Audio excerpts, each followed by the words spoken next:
In 1793, Britain sent an official trade mission to Beijing. It didn't go well. Britain was emerging as the greatest power on earth. Inconveniently, inside the Forbidden City, the Chinese emperor was under the impression that that was his role. The leader of the trade delegation, George Viscount Macartney, was eager to open up a massive new market for British manufacturing.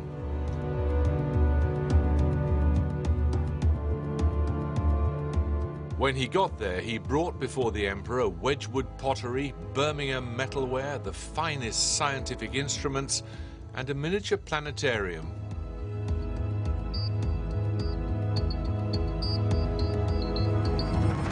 The emperor was splendidly dismissive. He looked at the cream of European science and manufacturing, and he said, "We have no need of things ingenious or mechanical. China had everything it could possibly want." The trade mission was a disaster. The emperor may have been secure in his palace, but soon Britain could afford simply to ignore the old boy. When the Chinese tried to stop British merchants, the Royal Navy sent in gunboats. At the end of the conflict, Britain could trade where she liked. Hong Kong was hers, and the Chinese were embarked on what they called their century of humiliation. There's a first Opium War in 1840, the second Opium War in 1860, and there's a Boxer Rebellion, and after that is the collapse of the last Chinese dynasty. As Britain rose, China fell. Liu Jing is trying to tell his country's past in comic book form. So you could say the experience China had with Western power, especially Britain, in the 19th century is very unpleasant. The hardest thing for a European to appreciate is how very long the perspective is. Rise and fall. A history of dynastic cycles that lasts thousands of years. Periods of war and foreign invasion brought to an end by strong government, whose policies sow the seeds of their own destruction. Dynasties collapse, and the whole process starts again. So where are we now? There's a very strong central government, and there's overall stability in the society, and people's living standards is improving, and there's a development is very fast. So this is according to the history point of view, this is a textbook golden age.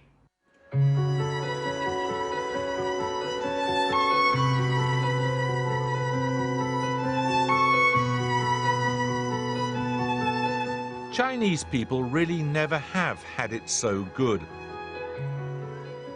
The gospel, according to the party, is that the end of a century of humiliation was the achievement of Chairman Mao and the communists. But fear of dynastic collapse is impossible to shake.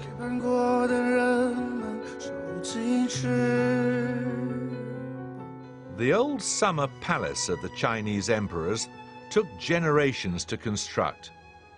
Then, in this supposed earthly paradise, a Chinese emperor had the temerity to seize and torture 2 British envoys.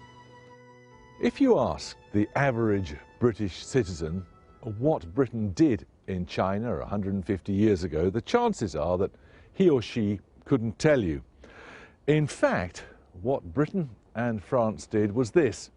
They took the emperor's summer palace and they destroyed it. They destroyed it because the emperor wouldn't agree to the demands of Western capitalism. The British may have forgotten that, but the Chinese certainly haven't. The generation which will forge the future of this historically aware society are in no doubt about the story the ruins tell. Do you remember this as humiliation? Yeah. There's a thing that forgive but not forget. China is becoming stronger and stronger, and especially in economy. And maybe some people, especially in the West, they fear that China will to bully them. We Chinese don't think so. Do you think that China will become a superpower? In the future or in the 21st century? In the 21st century. Probably. I think, yeah. And as a Chinese, I'd like to see. You'd like to see China as a Yeah, superpower? superpower. Superpower means more responsibility, more influence on this world. It doesn't mean more military threats to this world. All this destruction was done in the 19th century. The 19th century really was the century of the European imperial powers, the British mainly, but also the French. Who does the 21st century belong to, do you think? Yes, for most people, says China's. Yeah. Yeah. If China can make the rise continue for another 15 or 20 years, and China will inevitably become another superpower because of the size of its population. But the fear of chaos in this enormous country is ever present. Even university professors believe the antidote is firm government, which means the question of world status is a political one. It's really decided by the Chinese government or the Chinese political leadership. And if the Chinese leadership can provide a strong and correct leadership for this country, and then this country will move in that direction. But if the political leadership is weak and direct the country in the wrong direction, it may collapse at any time. And where does this leave Britain?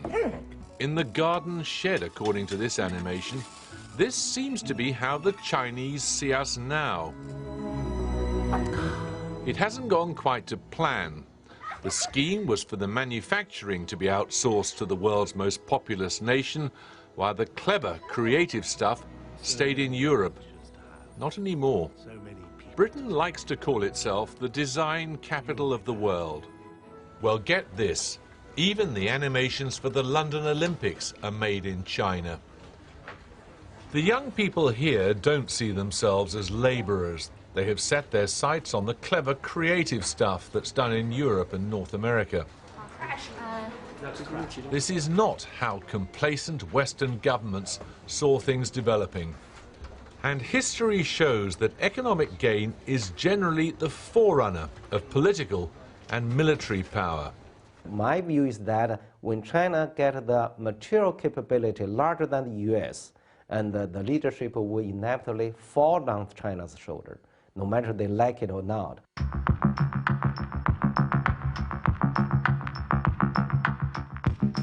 Increasingly, the lucky ones in China's mega cities live a life of unequivocal modernity.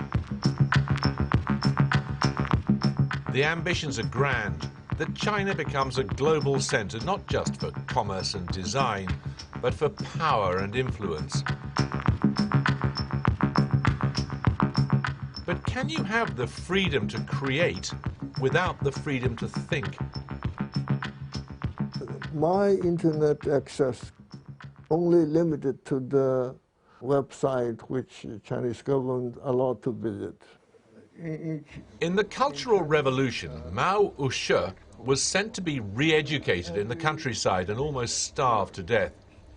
Mr. Mao shares the same name as the great leader, but Mr. Mao has been named by party loyalists as a menace. His offence? He's written a book criticising the cult of Chairman Mao. If people cannot even challenge history, can China really challenge the West? Do you think that China will become a superpower in the sense that the United States or the Soviet Union, as was, were superpowers? I don't think so. China doesn't provide any hope, any for the ordinary people in the world. Nobody would migrate to China. People want to migrate to European or Canada, Australia, United States. It doesn't make any, it doesn't have any attraction. So I don't think China can be a superpower.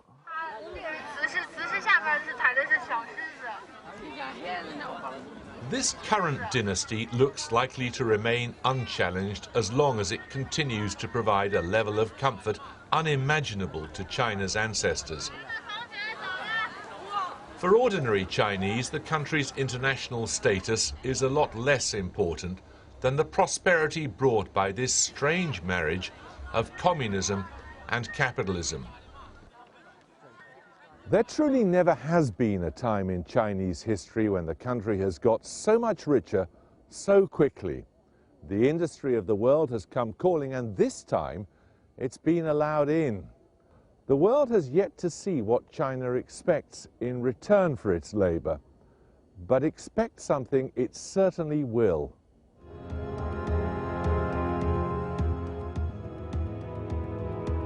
Viscount Macartney's trade mission scuttled away from Beijing with what dignity it could, claiming there wasn't a single proper lavatory in the entire country. That sort of abuse won't work any longer, and nor will military adventurism. It's maybe time for the rest of the world to learn something about the cycles of Chinese history.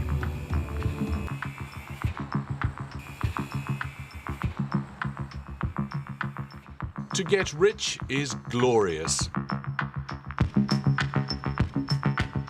The words of Deng Xiaoping, the facilitator of Chinese communism's unlikely romance with capitalism, are borne out across the country's capital. But can you really have economic freedom without political freedom? It's the crucial contradiction. The secret of China's international success isn't a secret at all. It's just that it can make things more cheaply than anywhere else. But the secret of China's political arrangements at home, that's altogether much more complicated.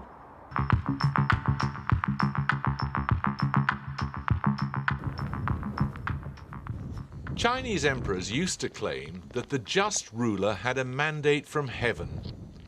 Today, China's communist rulers claimed their mandate to govern comes from delivering social justice.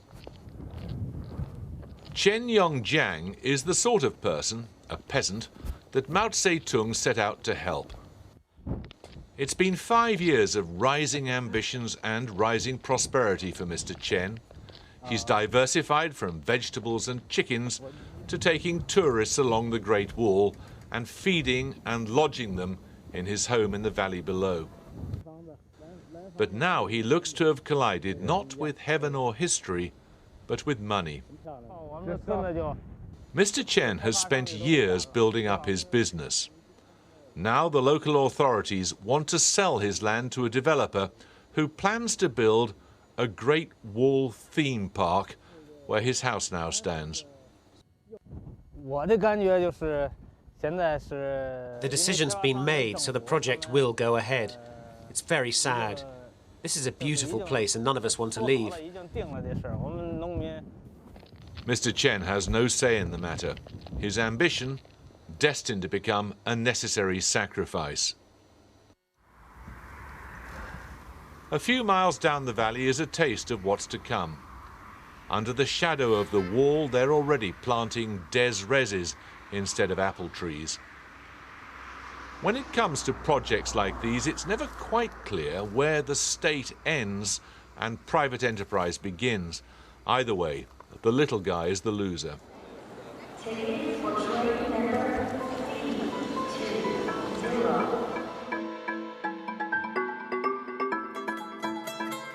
Once a year, China's vast economy briefly pauses.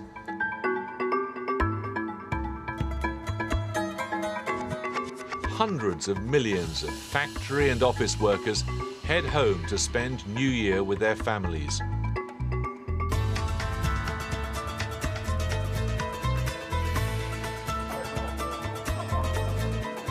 At Beijing South Railway Station, designed by the British architect Terry Farrell, one doesn't want to hold people up. Even if the place does have a waiting room that can hold 10,000. Tianjin waits on Pao. Yeah. We hit the buffers on my Mandarin. 11:25. Which class do you want that? Which class? Yeah. First or second, please. I thought it would all be one class. What's the difference in price? I think we'll go first class. Why not? First class. If I have enough money. It's cheap. Thank you. Bye.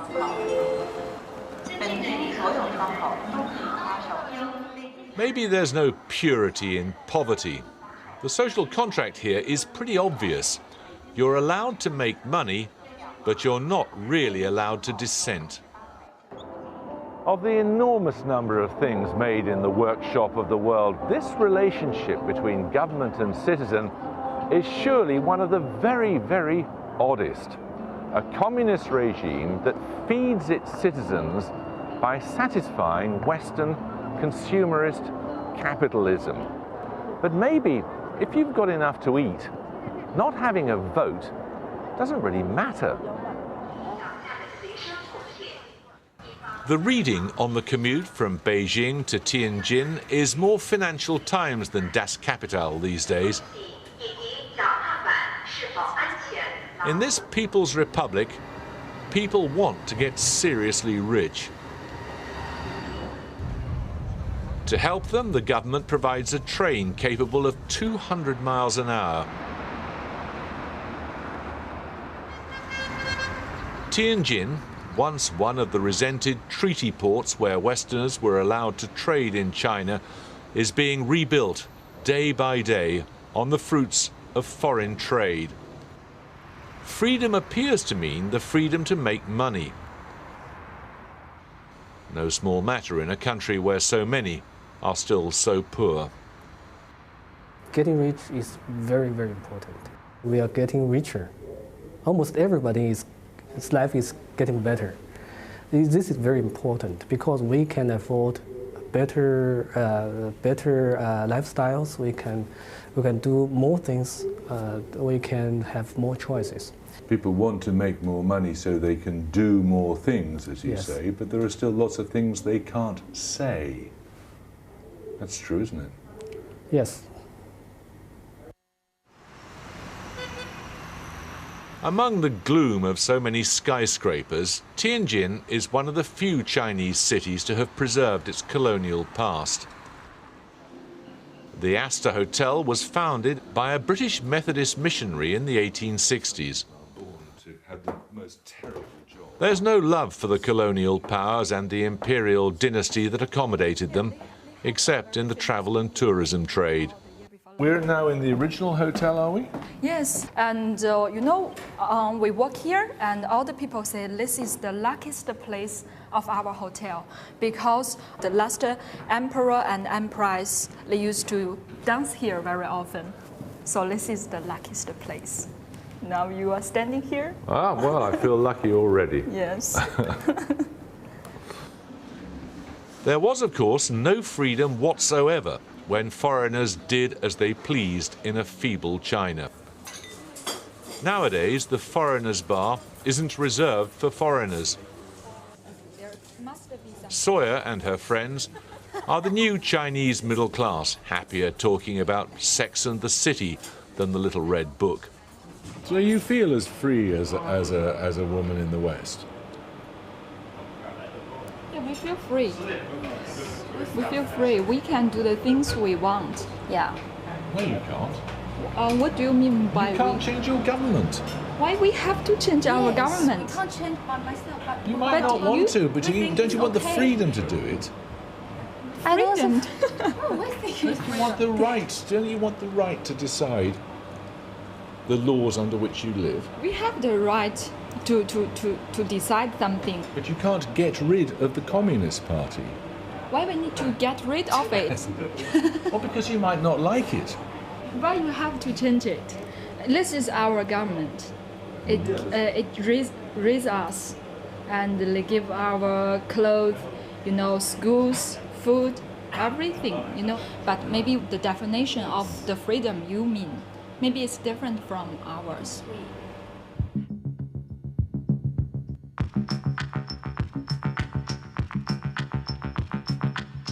Freedom is a relative term, and Chinese people may well be freer than they've ever been.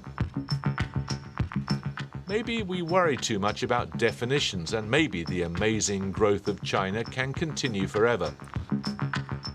But if it can't, then perhaps things more intangible than the latest electronic plaything will come to seem more important.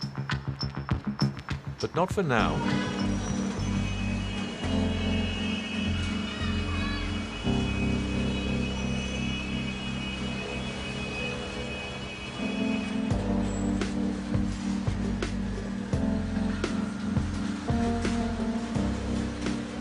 China's wealth is not built on oil or gold. It's built on cheap labor. Workers who are denied the same rights as the city dwellers they live alongside. But this other China is now coming out of the shadows. This is a story about the frustration of a class long considered separate and invisible to the rest of China, about rising tension between locals and migrants, which threatens to undermine the very stability of Chinese society itself. The pressure is getting up, day by day. So many riots and conflicts. Someday it's going to explode. This is the province of Guangdong in southern China. Progressive and capitalist. Population 100 million. 2/3 locals, 1/3 migrants. Tension is rising. We have a very tiny share of the wealth. Our lives have not improved that much. Wages are low, inflation's high. Migrant workers are scraping a living. We're only just getting by. There's been a wave of strikes and protests here. A clandestine meeting at the back of a restaurant. These workers forced an 11-day shutdown over conditions at a local watch factory. The hours are long, the work is hard, and there's a lot of pressure on us. And there is no outlet for our unhappiness. People have felt oppressed for a long time. The pressure is building up. Entertainment at the factory gates. Management believes dancing in step will keep the migrants happy. But there are thousands of protests by migrant workers every year in China, and the pressure doesn't end when the shift is over. These migrants run the risk of meeting protection squads hired by locals to keep order. They live under the shadow of violence and intimidation. In this advice centre, I met a doorman who used to sell fruit at a market. He told me what happened when a fellow stallholder refused to pay protection money. Suddenly 4 locals showed up on motorbikes. They'd been drinking. They attacked him, they beat him with sticks.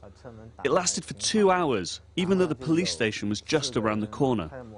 When the police finally did come, he was all swollen. His face was purple and green.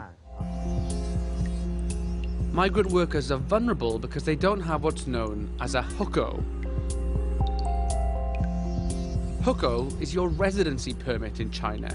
It guarantees legal rights as well as access to schools, hospitals and welfare, but only in your hometown or village. It was designed under Chairman Mao to stop people from moving. But in the last few decades, hundreds of millions of people have moved to find work, and now they live in limbo.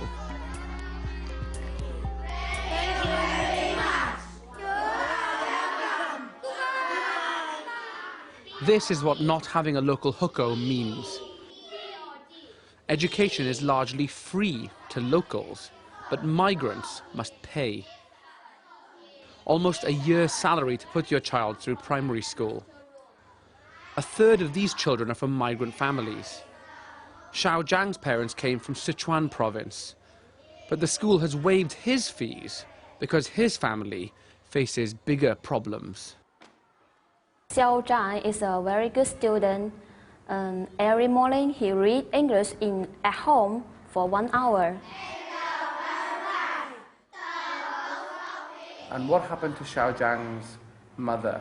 His mother got sick, and every month she should go back to the hospital to see the doctor. And they should pay a lot of money to see the doctor. So their life is very, very difficult.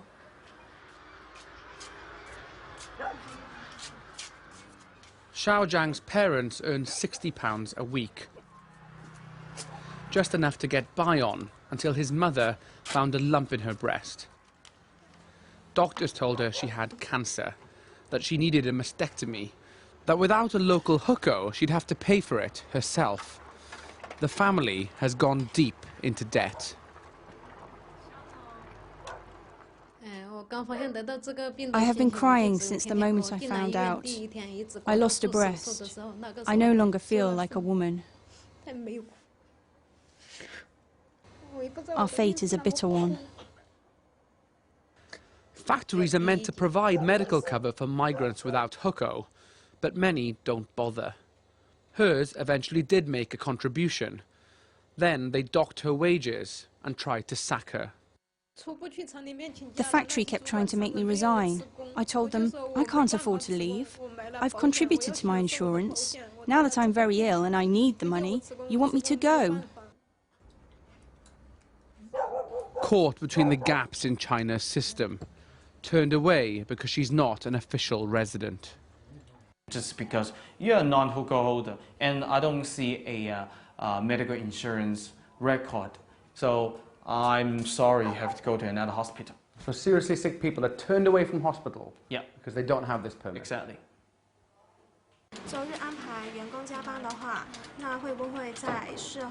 Di Li runs a workers' helpline in Guangzhou. Every day his staff field hundreds of calls. Migrants are increasingly vocal about the discrimination they face. Resentment is growing. It's getting more and more serious, if I can say that, because according to the records, there are so many riots and conflicts and even strikes just because they are migrant workers. They're totally not accepted as a local hukou holder. This is what can happen when anger explodes. The town of Zhengcheng in June. It began with a rumour that a pregnant woman from Sichuan had been assaulted by the local protection squads and descended into a migrant riot. The chaos lasted for 3 days. Cars flipped over, buildings torched, government offices ransacked. Disharmony and instability, the thing which China's leaders fear most.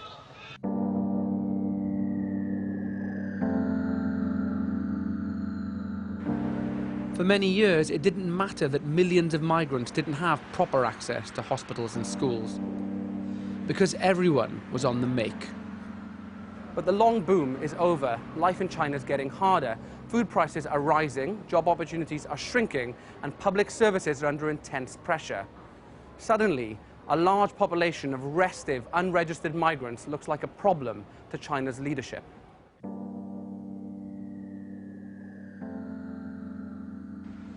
There's new talk of equality. The Communist Party admits the problem is serious. It wants to be seen to be responding to migrants' concerns. Migrant workers live and work in this city, and we must provide them with basic rights and benefits. If they can't educate their children or find decent housing, they'll be dissatisfied with the government. If we don't reform hukou, we could see more social instability.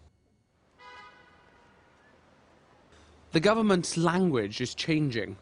Migrants can now apply for the same rights as city residents under a points-based system based on education and skills. Guangdong wants to keep garments factories like this one open and keep the workers coming here. But so far, few permits have been issued. Last year, 3,000 permits from a population of millions.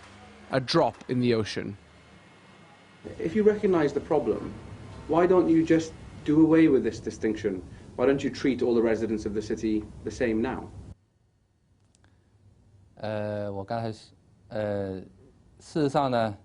We can't abolish hukou overnight. Our policy does, however, create a clear path for migrant workers to obtain the same benefits and services as local residents.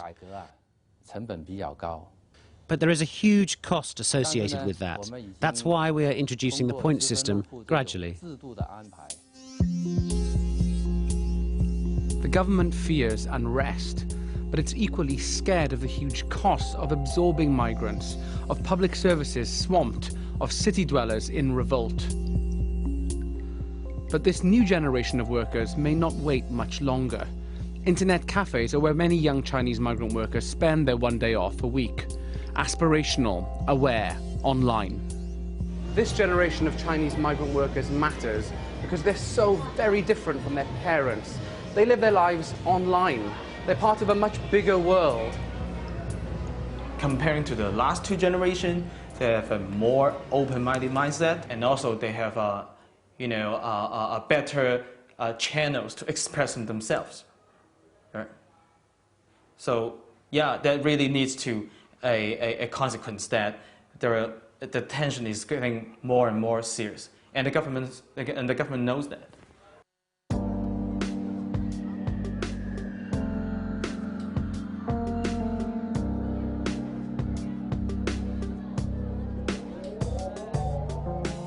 The hukou system was designed for a very different China, to stop the rural poor overwhelming the cities. For years, it prevented chaos. Now, it could be fueling disorder. But the migrants are here to stay.